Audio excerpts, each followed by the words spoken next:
Now, I think firstly, one of the reasons is that people have come to explore and things haven't gone according to plan.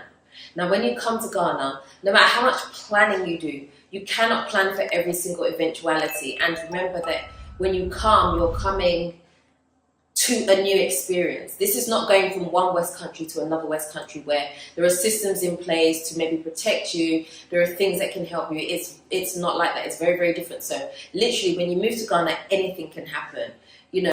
This is actually true. Shout out to the More Adela YouTube channel. She's a Black British that is Ghanaian, but grew up in the UK, moved back to Ghana. This is very relevant to Uganda. And I would say also to a certain point, Kenya, okay? When you're coming to one of these countries, you can do a lot of research and everything and think that you know what you're gonna do. And research does help. But again, like Mike Tyson says, everybody has a plan until they get hit in the mouth, all right? You know, Ghana is very up and down. So you might have a time in Ghana where things are beautiful, things are running for you, everything. And then you may have to go through a period in Ghana where, hey, this is tough, like, this is like, and you know, sometimes, you know, you're in that space where you can't see a way out, and it's for you to fight and come out the other end, or know that. Let me also talk about this too. This happens a lot. A lot of times when you're going through these down times in Africa, you don't have African friends that you feel comfortable talking to about it, because in my honest estimation, and I'm not trying to be, you know, classist or anything like that, but the majority of your friends that can understand your plight are going to be other diaspora people or other Americans or Black, British or whatever.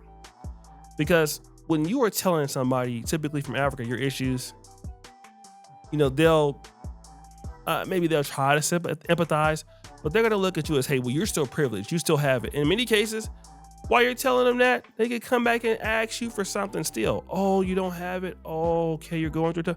Yeah, do you mind if you allow me, you know, 200,000 shillings, which is like $55? Like, they'll completely miss the point and ask you because they feel like you got it anyway. And so a lot of Africans lack empathy from diasporans. And that's what makes going through these tough times so difficult. And that is exactly why you got to be really tapped in with your diasporan group. At the end, or know that there is light at the end of the tunnel. And that can be very difficult for people, especially when they feel like they have adjusted to Ghana and they feel like they understand the system. But it's only really until something happens that you kind of wake up from that sleep, where it's not like that. Things can go wrong, even if you've been here for 4 or 5 years. Things still happen, and I think that's what people are sort of beginning to see here. So, and one of the things that is happening, like in the East African market, especially in Uganda, is other big companies are trying to leave the market. Now, imagine you come to Africa, as many folks would say, to build this, you know, hypothetical generational wealth, okay? And unless if you're in a place like Kenya, but in many places, even Nigeria, you know, you have these multinationals that have every system in the world and they're leaving. And so you start seeing signs that the economy is not picking back up. You know, you're seeing a whole bunch of empty apartments and things like that.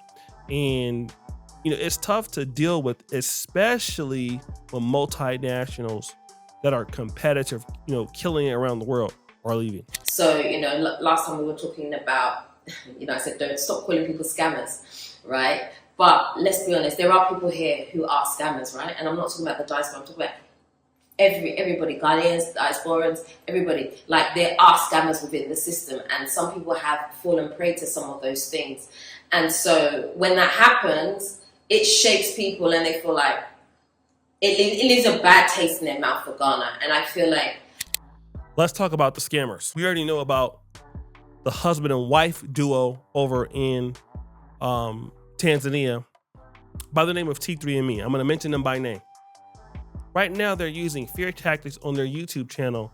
Like, oh, the war is about to break out in Iran or between America. You need to leave now. These are scammers, right? And the guy, Tim, is going around, walking around in the forest, broke us all outside as ever. And he's down bad, so he wants to try to take you for your money, right? and you have that, like YouTubers are scammers, okay? People on the ground are scammers. You meet them at networking events. Most people in the diaspora in Africa, 96% of them are poor or broke. I don't care what they present themselves to you as. Most of them are not doing well and don't have many opportunities. They have to stick the situation out. And many people will come to you with business ideas and great things and partnerships, and you can lose your money. And then once that happens, you start looking not only at the community funny or Pan-Africanism funny, you will start looking at the relative countries. You have attitude with the country. A lot more people are speaking up when things go wrong for them. Even if it wasn't a scam, but just things go wrong, things don't go well, like they bought some land and then maybe there was an issue with the land and they're having to rebuy the land. And, you know, things are just not quite as smooth. Or even the fact, perhaps maybe that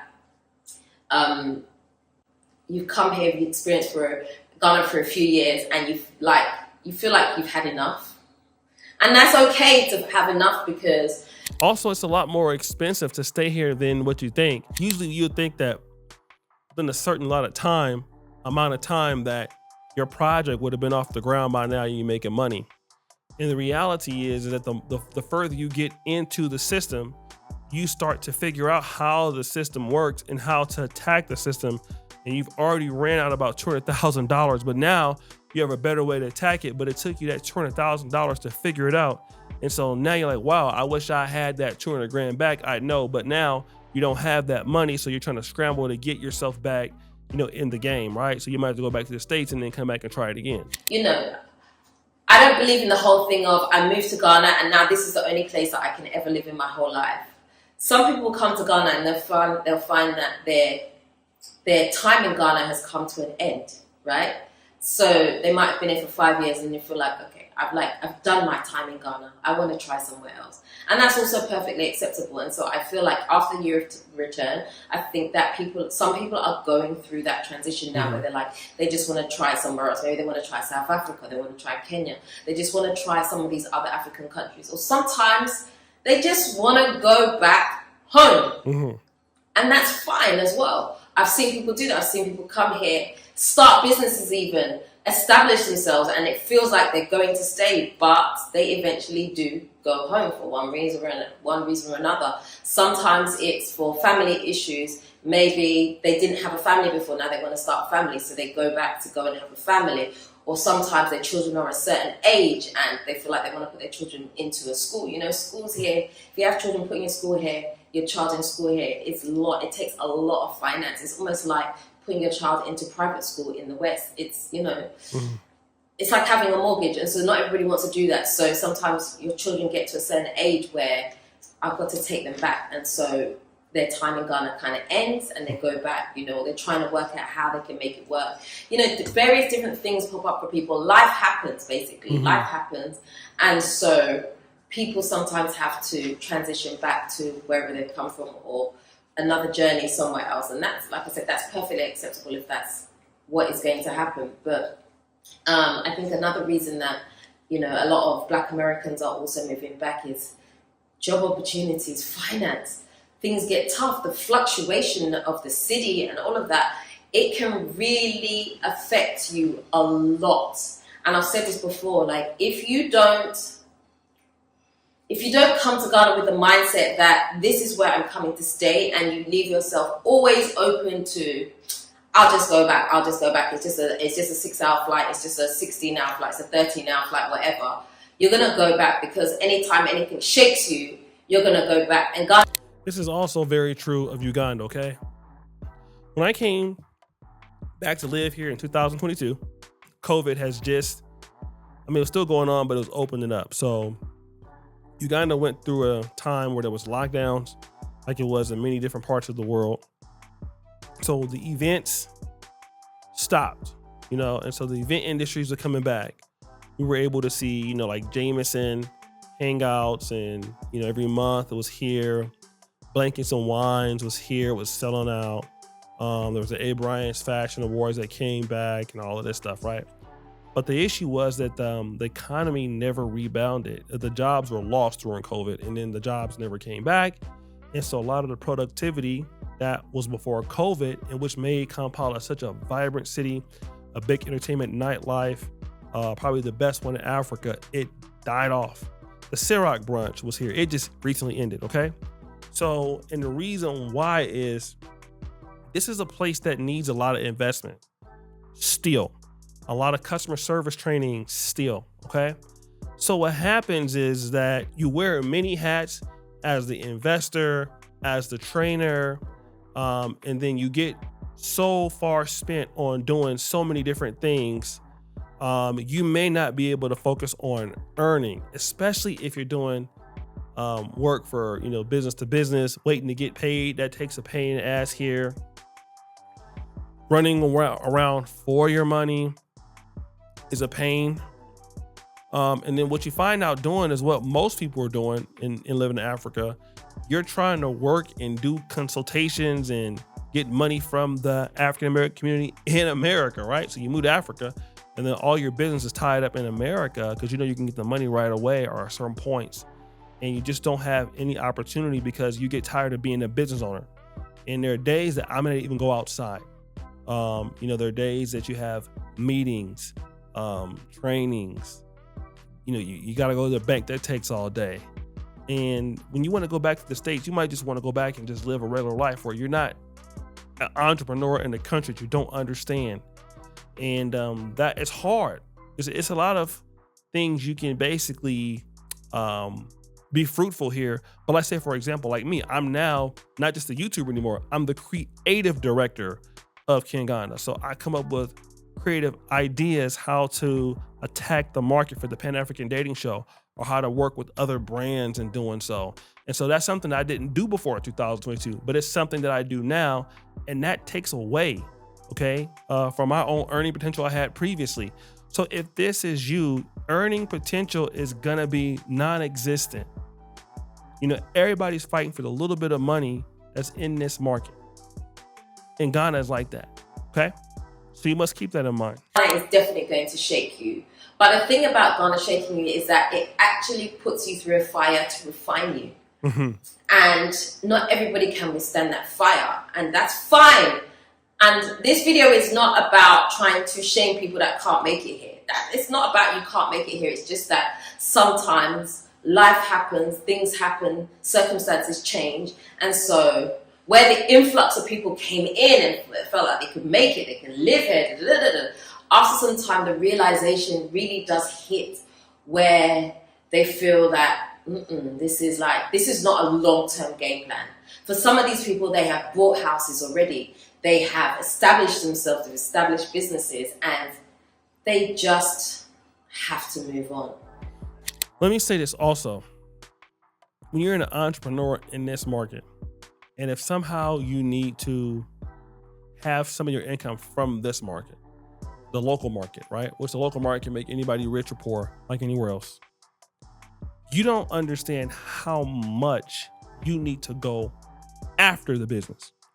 A lot of work in the business sector in Uganda, I would assume Ghana, I could assume Kenya. Kenya's a lot better, but places like Rwanda is really going out there and putting yourself out there and building value for others just to get your name in the door.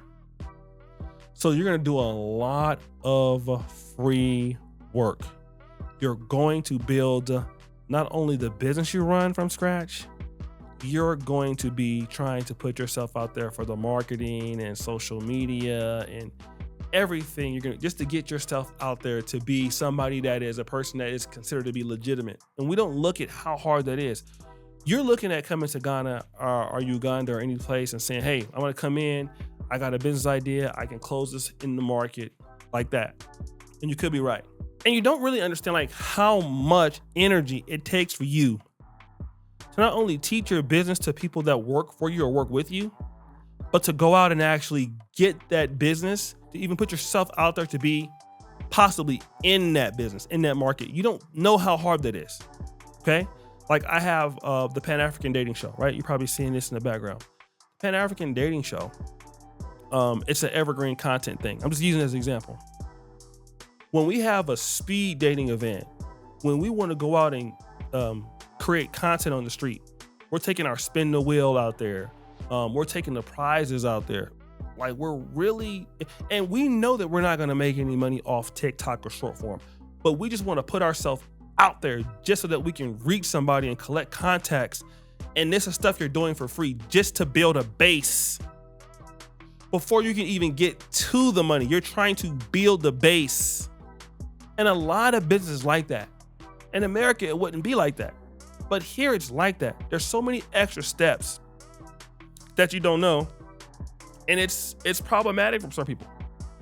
And that's fine. And that is absolutely fine. And that's why I always say as well, like meeting people here, like making friends can be very difficult because you just don't know who's next. It's almost like there's a line. It's like people in their line. It's like, okay, you go next. You're next. Okay, did you make it? No, you didn't make it. Okay, well, you go. Okay.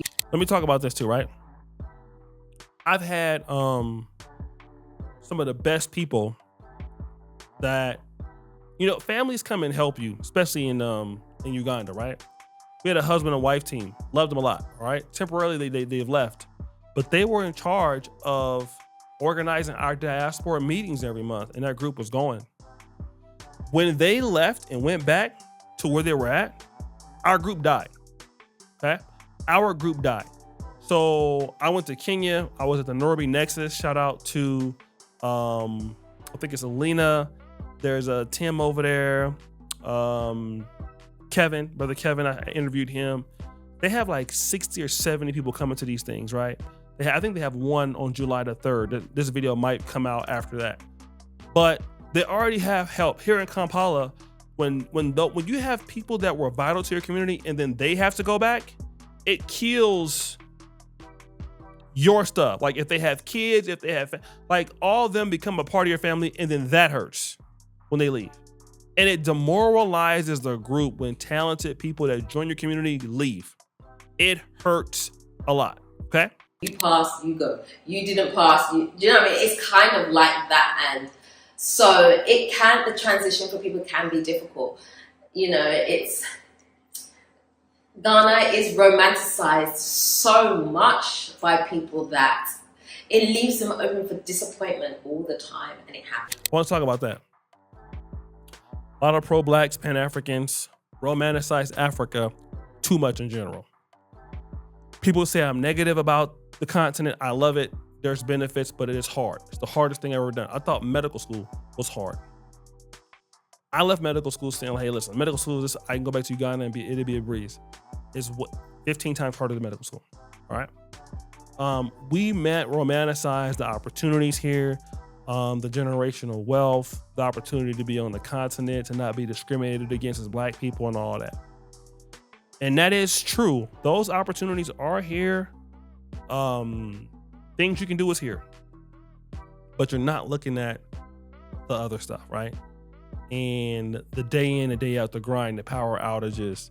When you go outside, the potholes in the mud, and you getting stuck out there in the mud sometimes, and getting scammed, or people doing a half day's job or doing shitty work on your stuff, and having issues with your employees, repeating yourself multiple times, and them not getting it, having your stuff stolen. You're not thinking about that. You're just not. And it happens. And I feel like not enough people are speaking up about the realities of what it is to live here. The last few videos that I've done, I've noticed that there are people now coming into the comment section where they're like, oh, thanks for this information. I'm not coming to Ghana. Or, like comments like surrounding that. And I do these videos not to put people off coming here, but to prepare you so that when you do come here, you understand what you're getting into and you're not romanticizing Ghana, because Ghana is hard. And I'll be honest with you, yeah, there have been a few times where I'm like, you know what? If I didn't have a house here, I would probably try another African country. And that's the truth.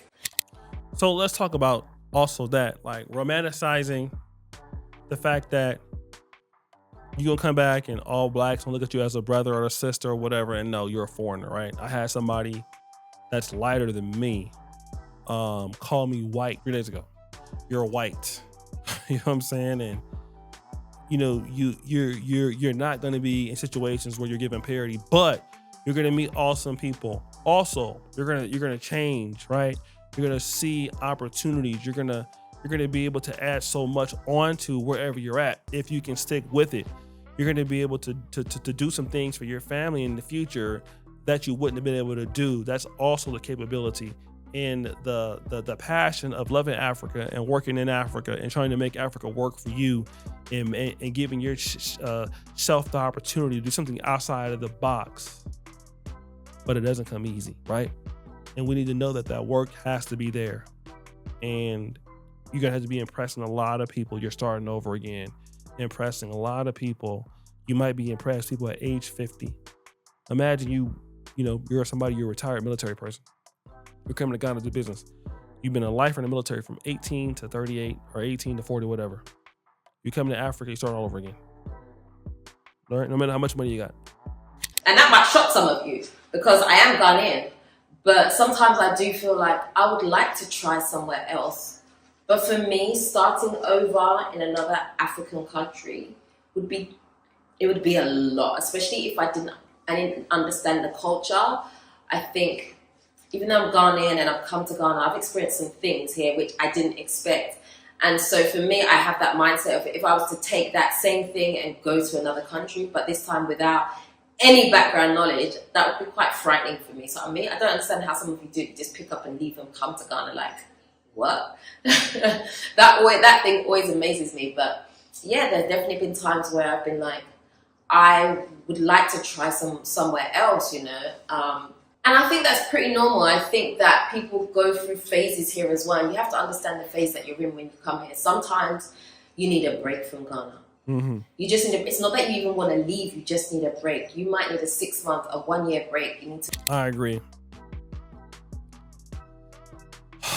This is my problem here. Stayed in too long. Your mental health can be weighing on you. You're going through challenges, pushing your body in ways you've never done it before. You do need a break. This is very true. Go back to wherever, get the realities of wherever it is you're from, and then perhaps come back. Again, it's acceptable. I just don't think that there's one way to do Ghana. Sometimes things are going to work for you like this. Sometimes they're going to work for you like that. You don't have to move to Ghana full time. You don't have to be here forever for you to say, yeah, this is where I'm residing. You can come and go. I know people that come and go all the time, and again, it's perfectly acceptable. I keep saying that today. It's perfectly acceptable. But there is definitely an influx of people leaving right now. I've seen a lot of people leave recently for one reason or another. Businesses shake. Things just don't go according to plan. Life changes. There's all these things that happen, and so it's shaking people. It really is. And let me talk about the economy too. I didn't know this, but it affects you when the economy is bad. Let me tell you what I mean. When 2020 hit and I was doing pretty good on YouTube and COVID had really taken away a lot of Kampala, I was doing very well, right? But as time went on, being around like economy, especially when you start wanting to work with the private sector. I've done partnerships in the private sector. And so when businesses are struggling or not doing as good as they were and you're working with them, and they can't afford to do certain things they could do the last year, and they're unorganized, it affects how you do things. When B2B partnerships are short-staffed and you're working with them to make a goal, it hurts your brand too. And you don't think about it when you're not working with these people. But when you start working with these people and then their budgets are cut, it affects your outcome in your business a lot. Oh, but when people like me do these videos where we talk about Ghana, honestly, not everybody likes it. They feel like we're putting a bad light on Ghana. We're saying negative things. It's not. It's just the reality of what it is here. Like I said, there have been times I wanted to pack up and go. There have been things that have happened to me here. I'm like, listen, this is too much for one person. And let me tell you this really. So I want to just end it there. I'm not trying to be negative also, but I want to be a realistic channel. Uganda's been the best thing that's ever happened to me in my life. If I had to leave today, it's the best decision I have made. But I have worked almost every day in the last 7 years to get to where I'm at now. And I don't think that the average person would want to have to do that to be where I'm at. And I'm still nowhere, okay? I'm getting better, but that's the truth. I've had to sacrifice a lot of my personal self, my own personal time, my own personal health to even have a shot at this level. With being in a company or in a business model where I get money from outside of the country. So with that being said, I want to thank More Nadella. Check out her video, her channel below. We're out.